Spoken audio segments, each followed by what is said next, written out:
GG. All right, guys, let's go into map number 3 of Solar versus Ryung. And let's see how it goes. Once again, black screen transition for the win. Here we go. All right, guys, spawning down here in the bottom right-hand side of Belshire Vestige at 1 win, 1 loss currently. It is Solar. And his opponent up here in the top left-hand side, the blue Terran player, it is Ryung. Monkeyfish in chat is saying, what did you think of Ryung versus Maru in GSL? That's actually, I mean, Ryung's just like a god of standard TvT. The way he rotates his army, finds opportunities for doom drops and everything, like he just looks incredible. Like Ryung shat all over Beyond in the group stage at IEM. Like those games, like they were even openers a lot of the time as well, right? So that's what was so cool. I was watching, I was like, oh cool, this looks like a bit of a slugfest.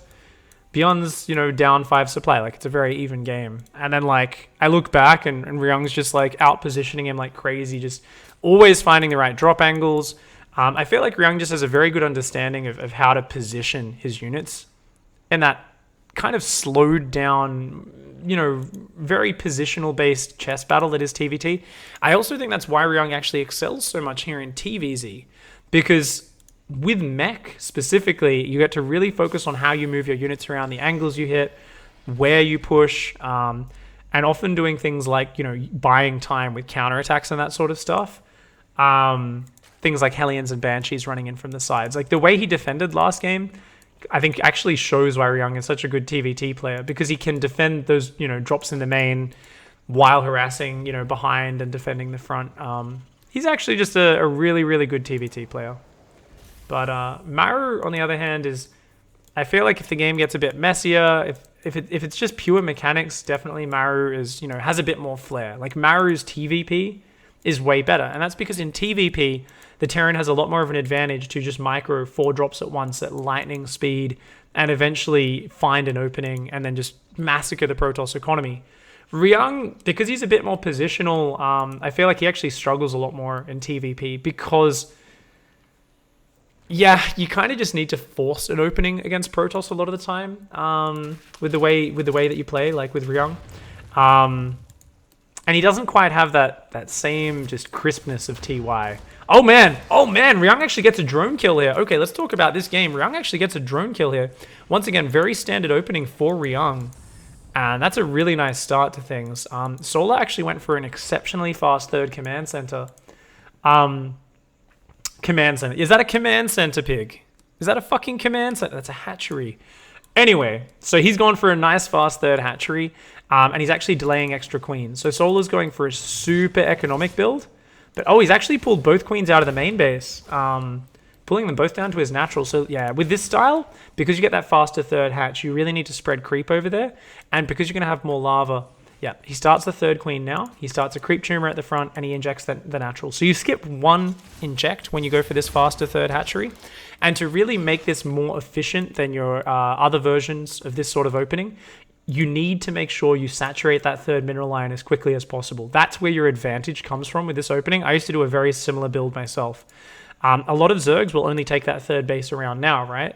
With them, they will get a few more drones out slightly earlier, early on, and they can definitely afford more queens earlier, but they won't be able to saturate that third mineral line. Solar, on the other hand, if he can drone this third mineral line up, then he gets into a very nice economic position.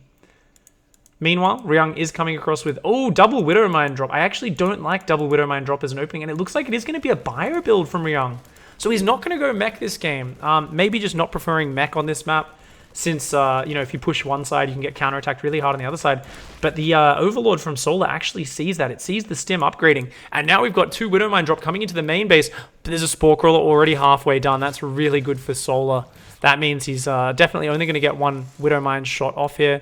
Ryung there, you've got to unburrow that. Oh, okay, gets 4 Zerglings. That's something. It's a little bit of damage. But Ryung here, this medevac's really low. You can't afford to lose this medevac. Oh man, he's going to drop it in the natural. The medevac will get out of there. Oh, he is just going to focus on the drone. Yeah, he gets a drone kill at least, but not really a massive amount of damage. This is a very soft sort of pressure opening, which can, because it's not very common, it can really surprise your opponents and do exceptionally well. Oh, is he going to fire? He's going to fire. He's going to... No, he didn't quite fire. Oh, man. See, if that Spore Crawler was a little bit later, there's a good chance he gets the damage done. And the thing is, if those spores aren't right on time like that, if your opponent's not quite prepared, then those Widow Mines reset while your Hellions are running in like this, and you can get massive damage done. But if he gets these Hellions caught, he's in big trouble. Solar here with some great positioning. Look at this. He's just zoning those Hellions into the corner. And this has been a disastrous opening for Ryung. Solar has shut everything down. Let's check his work account. 49 drones. 3 mineral lines pretty well saturated. Lair on the way. He's got a Roach Warrant. Solar is in a great position. Ryung, his third CC is done. Oh man, he doesn't have a wall off right now. Oh dude, you really need a wall off. You don't have any units. You've got like 5 Marines. So Ryung here, actually a bit vulnerable. Is going to buy time with this Reaper going for a scout. Goes in, sees the Evo chamber timing. So that's good for him. He does recognize, oh, you know what? I have faster upgrades than you. Where are those eBays? 1-1 is already about 35 seconds built when the Evo chambers finish for Solar. However, Solar is actually opting for an exceptionally fast Spire play here. So he's going to be going Spire, so Mutas, Roaches, and Ravagers. And this is actually a very good play style. And especially against Ryung, because I do feel like Ryung sometimes overcommits with his reactions just a little bit. I was mentioning earlier that I beat Ryung like a month and a half ago, and it was that same 3 Roach game where I actually followed up with like 2 base Muta and then hit him with a big Roach Ravager timing, and he just kind of crumbled and died because he built too many turrets, too many Marines and Widow Mines, and was really surprised by the Roach Ravager follow-up. So this is a sort of trap which Terran players often get caught in, where if they get kind of surprised by one wave of aggression, or they lose a lot of momentum like Ryung did this game by not doing a lot of damage, they can be very surprised by the next step. In this case, he's going to see Roach Ravager, which will seem reasonably standard, and he's already got tanks on the way for that Roach Ravager, so he's actually pretty well set up. But there's always a chance that these Mutas come out across the map and surprise him, because Ryung here, he's going to scout with these Marines. He's going to come in and clear up this creep. This is a good scan. This is good pressure. You always need to pressure with your first medevacs to deny a creep. But he sees the Roaches, and now he goes, oh, you're up against Roach Ravager play. The last thing he's going to expect is Mutalisks. Yeah, there's 7 Mutas on the way. So if he actually overcommits to his drop play like he did in game 1, if he's out there dropping 3 bases, those Mutas pop out, suddenly he's going to get all of his drops shut down, or most of them. And the game can shift suddenly in Solar's favor. Likewise, Solar could just surprise him and hit a mineral line. There's no missile turrets. I mean, why would you build missile turrets against Roach Ravager? So this is a really cute little tech switch. Just 7 Mutalisks, and he is going to be going into Banelings as well. So it looks like he might swap into melee upgrades after +1 range. So it's like, okay, not only do you surprise with the Mutas, but then you swap into into Ling Bane, and the siege tanks are nowhere near as good against that style. So Ryung's got to be careful here. He still has no idea about these Mutas. The Mutas sneak around the back corner of the map. And yeah, here we go. The Roaches and Ravagers push up to control the Watchtower. The Muta's going to fly into the main and just start massacring workers. And Ryung has no idea about this. Right now, Ryung's in an okay position. Even though I said his early economy fizzled out, he's got 2-2 faster. He's got Marine Marauder. His tank count is growing. When you get to 5 or 6 tanks, they're amazing against Roach Ravager. But now the Mutalisks dive into the base, and Solar's just going to start tearing apart these SCVs. So a very unique transition here for Solar. Back into Lingbane Muta with very fast Mutas behind it. Normally, if you see Roach Ravager into Lingbane Muta, you don't see the Mutas this early. You don't see so many Roaches and Ravagers, but 11 SCV kills, 12 SCV kills. Going to kill that missile turret as well. Doesn't even get a cancel. Oh, he's got to be careful with these Mutas. Does lose, luckily, only 1 Muta. He was very lucky there was no focus fire from Ryung. Otherwise, Ryung could have killed 2 more of those Mutas and really lowered their ability to damage throughout the rest of the game. There are Marines still covering these bases, but there's no missile turrets yet. It's very important for Ryung to zone those Mutas out, because Ryung is like, oh shit, I just took some damage. I really don't want to throw turrets down. But, oh man, he's actually taking way more damage than he should be. Another 4-5 workers go down. Suddenly, Ryung's taken a lot of damage. And we see here, how many Roaches and Ravagers are there? 15 Roaches and Ravagers. A lot of them just on drop defense on the left-hand side of the map. And Massling Bane coming out now. +1 melee, +2 Carapace is going to finish. I think Carapace is probably the more important upgrade for Banelings anyway. But Zerglings will benefit a lot from the melee upgrades as well. So for now, Creep Spread is probably the thing which Solar lacks the most, because he's been focusing on these kind of slightly different playstyle. Hasn't really been focusing on just the standard heavy queen Creep Spread opening. And now he's coming out here. Ryung, he's pushing out onto the map, but he's got to be so careful. Solar is maxed. And with a Roach Ravager Ling Bane army, this is like one of the most explosive armies. If you get flanked by this and surrounded, it's just going to roll over the top of you. Ryung really needs to wait for 3-3 until when he's maxed to take a serious engagement. But the reason he's pushing out is he can't just let Solar spread creep across the map. He needs to deny the 5th. That's a good denial. He needs to try to keep the creep back at least a little bit. But look at this. Solar going to dive in. He actually added more Mutalisks. He's gone up to 15. But the 2-2 Marines do frighten them away for now. Ryung's just zoning around. And he just needs to not get caught out on the map. But right now, Solar is just going to A-move up here. He doesn't even care about attacking upper ramp. Solar, you madman. Oh no, the tanks weren't sieged. One volley gets off. The second volley gets off, but it might be a little too late. The mutas get on top of those siege tanks. And now, oh god, if these medevacs go down, Ryung is screwed. More Marines come in though. He does manage to maintain his position. But this is so bad for Ryung because that was just Lings and Banes that went down. And he lost all of his siege tanks, all of his power units. All he's got is Marines right now. If he backs off, he will still have 3-3 to fall back on. And he can build more Widow Mines or more siege tanks, but he's going to commit. He's just going to try to push in here. He feels like he's got an advantage. He does have 2-2 to 1-2 upgrades, but I think there might just be a little bit too much Zerg. The Zergling rally, oh man, those Marines not really dying very fast, but there is still a lot of Zerg left over. Is it enough? It looks like just barely enough. As another stim goes down and there's no medevacs left for healing, Ryung's Marines are getting really bruised. They're getting really hurt right now. And Ryung's supply looking kind of meager. And no 4th command center. Uh-oh. This is where things start to get really bad. Mineral patches in the main base mining out. Natural mining very low. 3rd base also getting a little bit low on some of these patches. So Ryung really needs a 4th base desperately. 5th base is getting up for Solar. Solar's up at 72 workers.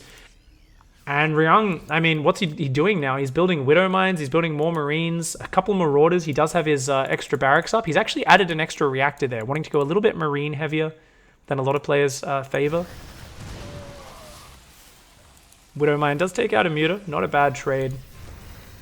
But this is the real problem, is Solar now, he's all over the map. He's not really focusing on his creep spread very much. He's really focusing more on army movements than anything.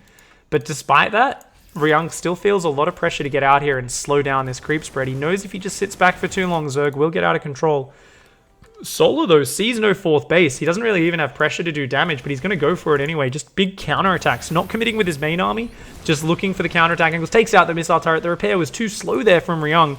The Marines come back. They will chew up all of those Zerglings, but at the same time, the SCV is going down. This is a great trade for Solar. Just throwing away a few Zerglings for a lot of SCVs. Still no missile turret in the natural. Ryung really was a little bit too greedy against this. And these mutas just getting out of control. Keep in mind, guys, it is 3-3 versus 2-2 upgrades. So this is still a very powerful bio army coming across the map. But he's way on creep. And he doesn't have much support here. Oh man, those Marines are heavily bruised. He's going to try and split backwards. Banelings coming in. Lings coming in. Widow Mines are not burrowed right now. Ryung in a little bit of disarray. He's trying to respond to the mutas at the same time. He's losing more and more SCVs. He knows that he's falling further and further behind. He's really got a lot of pressure on him to try and finish the game. With that 3-3 upgrade, he might be able to do it. He's got a bit of a creep spread. He's pushing it back. You've got to remember that Zerg can't really expand past 5 bases like this location. So if you can deny one of these side bases as Ryung right now, then you're definitely still in this game. His 4th base is going to lift and try to fly down there, but there are Zerglings ready to block it. The Marine Marauder pushing in. Ling Bane, Roach Ravager coming in here. Pretty good defense there for Ryung so far. Solar's just buying time. He's not really taking efficient trades, but he can afford to take some inefficient trades. Meanwhile, Muta's diving through on that left-hand side. SCV's getting torn up on the left by the Zerglings, but it looks like Solar's had enough. He's going to roll in, and the numbers are just way too much here. Takes out all of the Marines. Mutas fly into the natural, tear that apart. The SCVs actually beat the Zerglings, funnily enough. And it looks like Ryung goes down. GG. G to the G. You know what, guys? I really want to actually look at that tank engagement one more time, because I think that was like the most decisive moment of this game. And it's one of these funny moments which you very rarely see in pro play. This is like what happens on ladder to a regular pleb. This is like what you experience as me on ladder. So let's see, is this when the tanks are still alive? Yeah, this is when the tanks are still alive. Let's fast forward. Let's find that engagement here. I feel like Zerg will never want to attack up this ramp into this like watchtower area if the Terran holds it, because it's just such a terrible choke to attack up. And that is exactly why I feel like Ryung was being a little bit lazy and was just a bit too slow on his siege up. So Okay, it was probably about 11 minutes, I guess. Okay, so this is that moment where, look, his tanks are just chilling here. And it's like, dude, you need to keep those tanks sieged up. Come on, man. You got to siege your tanks up. And this is it. What kind of a madman would ever attack from this angle up here? All of your units are going to choke up right around this corner trying to get around there. It's going to be an absolute massacre if there's tanks sieged up there. And this is why this is a bit of a silly move by Solar, but it works out because these tanks aren't sieged. So check this out.